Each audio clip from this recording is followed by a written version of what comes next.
I don't think politicians are natural crooks. Not all of them. No, I don't think most of them are. I think they are actors. And actors are neither men nor women. Actors belong to a third sex.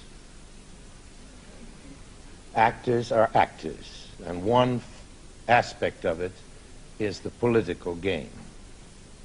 But that kind of acting is not lying, as long as it refers to and reflects and exalts the essential, commonly held ideals of a culture. Those performances are part of our culture, even though they are performances, even though some of the actors themselves may be cynical about their performance. But what we have now cannot be excused in those terms. I'd love to be there, actually, if you ever got to the position of President of the United States where they were investigating you. I mean... You mean me? You. Yeah. I mean, but I've been investigated over and over again by the Americans, by all kinds of American committees and really? FBI and everybody. Sure. It's one of our favorite indoor and outdoor sports. What else were we doing in the doctor's office during Ellsberg's trial, but investigated?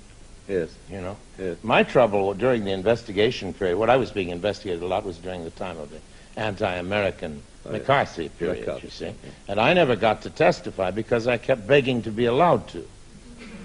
And this was a line of argument that nobody else took. And it absolutely stopped them. I said, oh, please let me go and explain why I'm not a communist.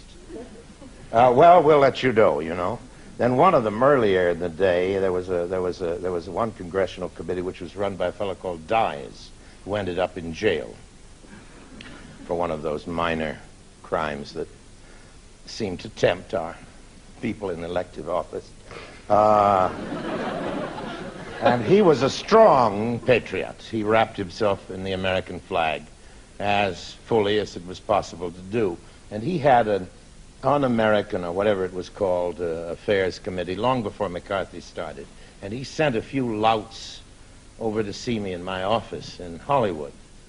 And they were particularly uneducated and dumb, and they fell into a marvelous trap.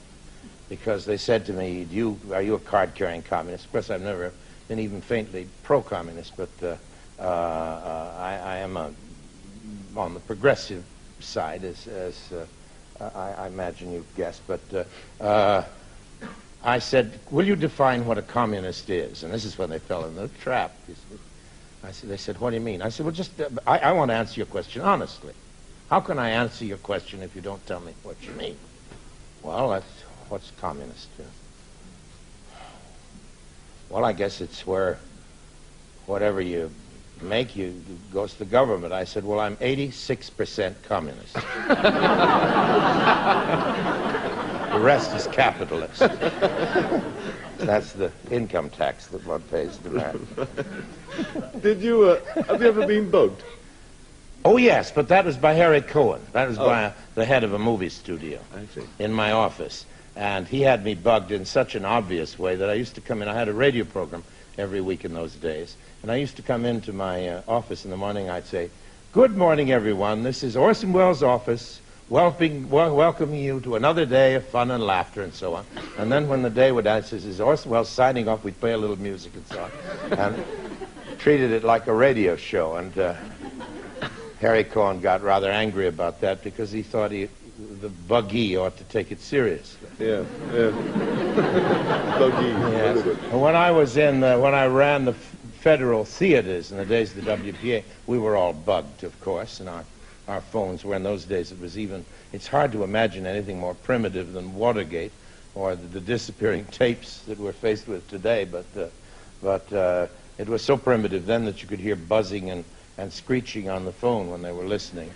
And as a result of one of those operations, I put on Christopher Marlowe's Dr. Faustus, and a congressman got up on the floor and said it is a known fact that Orson Welles is producing and acting in a play by the notorious communist Christopher Marlowe. you know, and that was, but that took a lot of electronic work to get that information. Yeah. The reason that you've worked and lived for such a long time in Europe. Not to avoid McCarthy. No. No. It's been because the work's been there. Yes, this sort of really. Yes, really, because the work's been in Europe. And because I like living on this side of the Atlantic very much, but I like living in America too. I'm not a refugee, either politically or emotionally from my country. Yeah.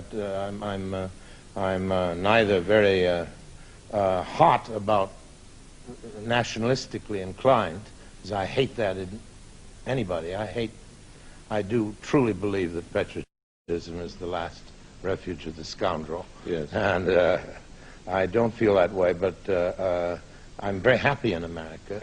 But it happens that America is not as happy with me as I am with it.